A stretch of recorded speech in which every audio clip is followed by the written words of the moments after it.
क्यों 7 भाइयों ने खाया अपनी बहन के शरीर का मांस। गांव में 7 भाई और उनकी एक बहन रहते थे। उनके माता पिता का निधन बचपन में ही हो गया था, लेकिन भाइयों और बहन ने जिम्मेदारियों को समझते हुए एक दूसरे का सहारा बनना सीख लिया था। भाई प्रतिदिन जंगल में शिकार के लिए जाते थे, जबकि बहन घर पर रहकर भोजन बनाती थी। एक दिन जब बहन हरी सब्जी काट रही थी तो गलती से उसकी उंगली तेज चाकू से कट गई। खून बहने लगा और उसने सोचा कि अगर भाइयों को इसका पता चला तो वे बहुत चिंतित होंगे। उसने खून रोकने की बहुत कोशिश की, लेकिन जब वह सफल नहीं हुई तो अनजाने में वह खून उसी सब्जी में मिल गया जो वह पका रही थी। शाम को जब भाई शिकार से लौटे और भोजन किया तो उन्हें साग का स्वाद असाधारण रूप से लजीज लगा। वे बहन की खूब तारीफ करने लगे और बोले कि उन्होंने ऐसा स्वादिष्ट साग पहले कभी नहीं खाया। अगले दिन भी वे जंगल में शिकार के दौरान उसी साग की चर्चा करते रहे। रात को जब वे घर लौटे तो उनसे रहा नहीं गया और उन्होंने बहन से पूछ लिया कि उसने भोजन में ऐसा क्या डाला था जिससे स्वाद इतना बेहतरीन हो गया। जब बड़े भाई ने बहन से उस असाधारण रूप से स्वादिष्ट साग के बारे में पूछा तो पहले वह टालती रही, लेकिन फिर झिझकते हुए बताया कि सब्जी काटते समय उसकी उंगली चाकू से कट गई थी और उसका खून साग में मिल गया था।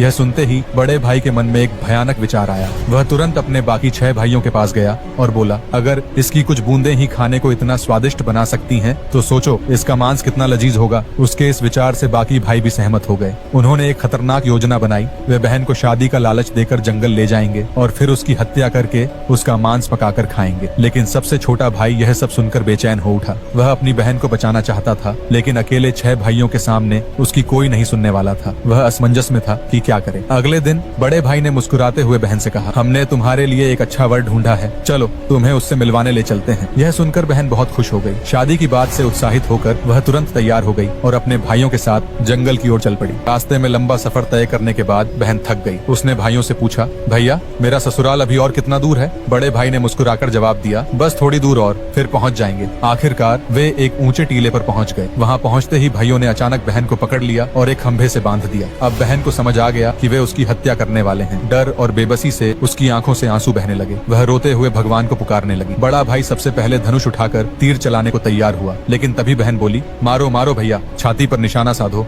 तुम्हारा तीर जंगल में चला जाए। यह सुनकर बड़े भाई ने तीर छोड़ा, लेकिन निशाना चूक गया। फिर दूसरे भाई ने प्रयास किया, लेकिन उसका तीर भी गलत दिशा में निकल गया। इसी तरह एक एक कर 6 भाइयों ने तीर चलाए, पर हर बार निशाना चूकते रहे। तीर चलाने की बारी छोटे भाई की थी। वह अपनी बहन को मारना नहीं चाहता था, लेकिन उसके 6 भाइयों ने उसे धमकाया, अगर तेरा निशाना चूका तो तुझे भी मार देंगे। बहन अपने छोटे भाई की बेबसी को समझ गई। वह नहीं चाहती थी कि उसकी वजह से उसके सबसे प्रिय भाई की जान भी खतरे में पड़ जाए। इसलिए उसने भारी मन से कहा, मारो भैया, छाती पर निशाना लगाना ताकि तीर सीधे मेरे हृदय में उतर जाए। छोटे भाई की आंखों में आंसू भरा। कांपते हाथों से उसने धनुष उठाया और तीर छोड़ दिया। इस बार निशाना नहीं चुका, तीर सीधा बहन की छाती में जा लगा। वह दर्द से कराह उठी और कुछ ही पलों में प्राण त्याग दिए। 6 भाइयों ने मिलकर अपनी ही बहन के शरीर के टुकड़े किए और उसका मांस पकाने लगे, लेकिन छोटा भाई इस घिनौने कृत्य में शामिल नहीं होना चाहता था। वह अपनी बहन का मांस नहीं खा सकता था, इसलिए उसने चुपके से कड़ाही में कुछ मछलियां और केकड़े डाल दी। जब खाना परोसा गया तो उसने बहन के मांस को गुप्त रूप से एक गड्ढे में दबा दिया। कुछ वर्षों बाद जहां बहन का मांस दफनाया गया था, वहां एक बांस का पौधा उगाया। समय के साथ वह पौधा बढ़ते बढ़ते घने बांसों के झुंड में बदल गया। कई साल बीत गए।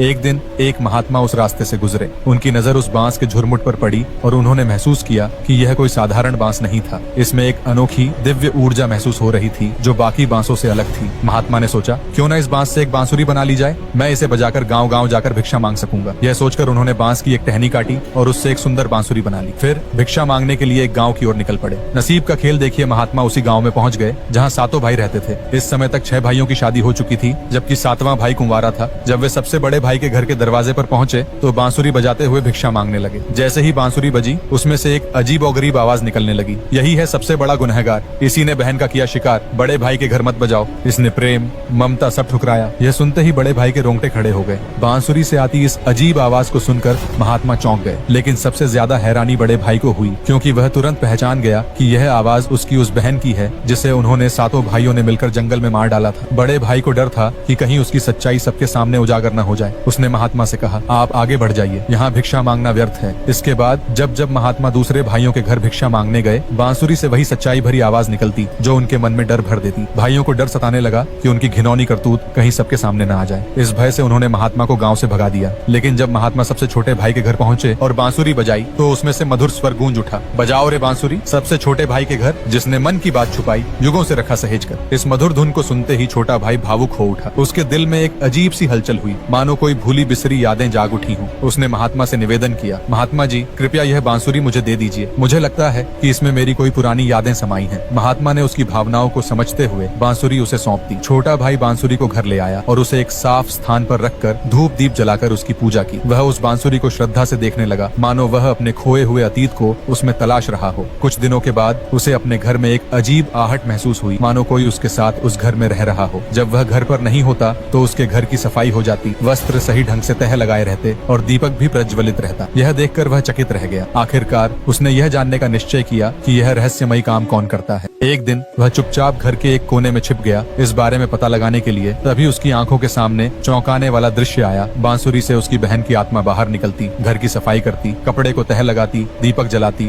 और फिर वापस बांसुरी में समा जाती। यह देखकर छोटा भाई स्तब्ध रह गया। अगले दिन उसने अपनी बड़ी भाभी से इस रहस्य को साझा किया। बड़े भाई ने अपनी भाभी को बताया, भाभी, जब मैं घर पर नहीं होता तो बांसुरी से मेरी छोटी बहन की आत्मा निकलती है। वह सारा कामकाज करती है और फिर वापस उसी बांसुरी में समा जाती है। यह सुनकर भाभी भी हैरान रह गईं। उन्होंने गंभीरता से कहा, जब अगली बार तुम्हारी बहन की आत्मा बांसुरी से बाहर आए तो तुरंत बांसुरी को अग्नि में डाल देना और उस पर गंगा जल का छिड़काव करना। लेकिन ध्यान रहे कि तुम्हारे भाइयों को इस बारे में जरा भी भनक न लगे। और यह सब बातें सबसे बड़ा भाई बाहर खड़े होकर सुन रहा था। वह तुरंत अपने बाकी 5 भाइयों के पास गया और उन्हें सब बातें बता दी। सभी भाई डर गए कि जो नीच हरकत उन्होंने कई वर्षों पहले की थी वह कहीं सभी गांव वालों के सामने न आ जाए। सभी ने मिलकर एक षड्यंत्र रचा और चालाकी से जब छोटा भाई बांसुरी को जलाने के लिए जंगल में लकड़ी लेने जा रहा था तभी उसे वहां कैद कर लिया और उसके घर जाकर बांसुरी चुरा ली। और सभी भाइयों ने बांसुरी को तोड़कर नदी में फेंकने का सोचा। तभी वहां वही संत प्रकट हो गए जिन्होंने छोटे भाई को बांसुरी दी थी। भाइयों और संत के बीच कहासुनी इतनी बढ़ गई कि उन्होंने संत को पानी में फेंक दिया। इसी बीच मौका पाते ही छोटे भाई ने बांसुरी चुरा ली और भागते हुए अपनी भाभी के पास गया और वहां पहुंचते ही आग जलाकर बांसुरी को आग में रख दिया और ऊपर से गंगा जल का छिड़काव कर दिया। जैसे ही बांसुरी में गंगा जल पड़ा उसमें से एक तेज रोशनी बाहर आने लगी और देखते ही देखते उसकी बहन की आत्मा पूरी तरीके से बांसुरी के बाहर आ गई और जीवित हो गई। अपनी बहन को इतने सालों बाद जीवित देखना छोटे भाई के लिए कोई चमत्कार से कम न था। उसने रोते हुए अपनी बहन को गले लगा लिया। बहन के पुनर्जीवित होने की खबर पूरे गांव में जंगल की आग की तरह फैल गई। लोग इस चमत्कार को सुनकर स्तब्ध रह गए कि एक मृत लड़की कैसे फिर से जीवित हो सकती है। जब गांव के लोग इकट्ठा हुए तो छोटे भाई ने खुद सभी के सामने आकर पूरी सच्चाई बयां की। उसने भारी मन से कहा, मेरे 6 भाइयों ने अपनी स्वाद की लालसा में आकर मेरी मासूम बहन की बेरहमी से हत्या कर दी थी। उन्होंने उसे जंगल में ले जाकर पहले धोखे से बंधक बनाया और फिर उस पर वार करने की योजना बनाई। जब उनका निशाना चूकने लगा तो उन्होंने मुझे मजबूर किया कि मैं अपनी ही बहन पर तीर चलाऊं। चाहकर भी मैं उनकी बातों का विरोध नहीं कर सका और आखिरकार अपनी बहन के सीने में तीर मार दिया। इतना ही नहीं, मेरे भाइयों ने उसके शव को टुकड़ों में काटा और उसका मांस पकाकर खा लिया। मैं इस अपराध में शामिल नहीं था, लेकिन मजबूरी में मैं भी उस भयावह घटना का गवाह बना। जैसे ही छोटे भाई ने गांव वालों को पूरी सच्चाई बताई, उनके रोंगटे खड़े हो गए। उनके दिलों में आक्रोश की ज्वाला फूट पड़ी। उन्होंने कहा, ऐसे लोगों को जीने का कोई अधिकार नहीं जिन्होंने अपनी बहन के साथ ऐसा अत्याचार किया। इधर जब 6 भाई मौज मस्ती कर अपने घर वापस लौट रहे थे तब उन्हें गांव का वातावरण कुछ बदला हुआ लगा। सभी लोग उन्हें घृणा और आक्रोश भरी नजरों से देख रहे थे। पहले तो उन्हें मामला कुछ समझ नहीं आया, लेकिन जैसे ही उन्होंने अपने छोटे भाई को अपनी बहन के साथ गांव के बाजार में देखा वह आश्चर्यचकित हो गए और डर के मारे कांपने लगे और उन्हें मामला समझते देर न लगी। उन्हें पता चल गया कि छोटे भाई ने गांव वालों को पूरी घटना बता दी है और वह सब अब मिलकर उन्हें बीच चौराहे में पेड़ के साथ बांधकर जलाकर खाक कर देंगे। सभी भाइयों ने सोचा कि वह जंगल की ओर भागकर अपनी जान बचाएंगे और बचा हुआ जीवन जंगल में ही बिताएंगे। इतना सोच वह घर पहुंच अपना सारा सामान बांधने लग गए। लेकिन उनके घर के बाहर खड़ा एक गांव वाला सब देख रहा था। वह जल्दी से बाकी लोगों के पास गया और सब कुछ बता दिया। सभी लोग मशाल, लाठी, रस्सी आदि लेकर भाइयों के घर गए और उनके घर को घेर कर सभी भाइयों को बंदी बनाकर घसीटते हुए गांव के चौक में ले जाकर एक पेड़ के साथ बांध दिया। इसके बाद सभी गांव वालों ने सोचा कि अब इन्हें जलाकर खाक कर दिया जाए, परंतु उसी समय छोटा भाई और उसकी बहन वहां आ पहुंचे और गांव वालों को ऐसा करने से मना कर दिया। उन्होंने कहा, ऐसा करने से इनमें और हम सब में क्या फर्क रह जाएगा। आप सब इन्हें गांव से निकाल दीजिए और जंगल में रहने के लिए छोड़ दीजिए और कोई भी इन्हें संपर्क न करे, यही इनकी सजा रहे। इतना कहने पर गांव वालों ने 6 भाइयों को जंगल में छोड़ दिया। 6 भाई जंगल में रात दिन भटकते रहे। घूमते घूमते एक दिन वह उसी बांस के पेड़ के पास पहुंचे जहां उनकी बहन का मांस दफनाया गया था। वह उसी पेड़ के पास रहने लग गए। उन्होंने उसी बांस के पेड़ से रहने के लिए तंबू बनाया और जब भी बारिश होती तब उस बांस में पानी इकट्ठा हो जाता जो 6 भाइयों के काम आता। कुछ समय बाद सभी भाई एक एक कर एक लाइलाज बीमारी का शिकार हुए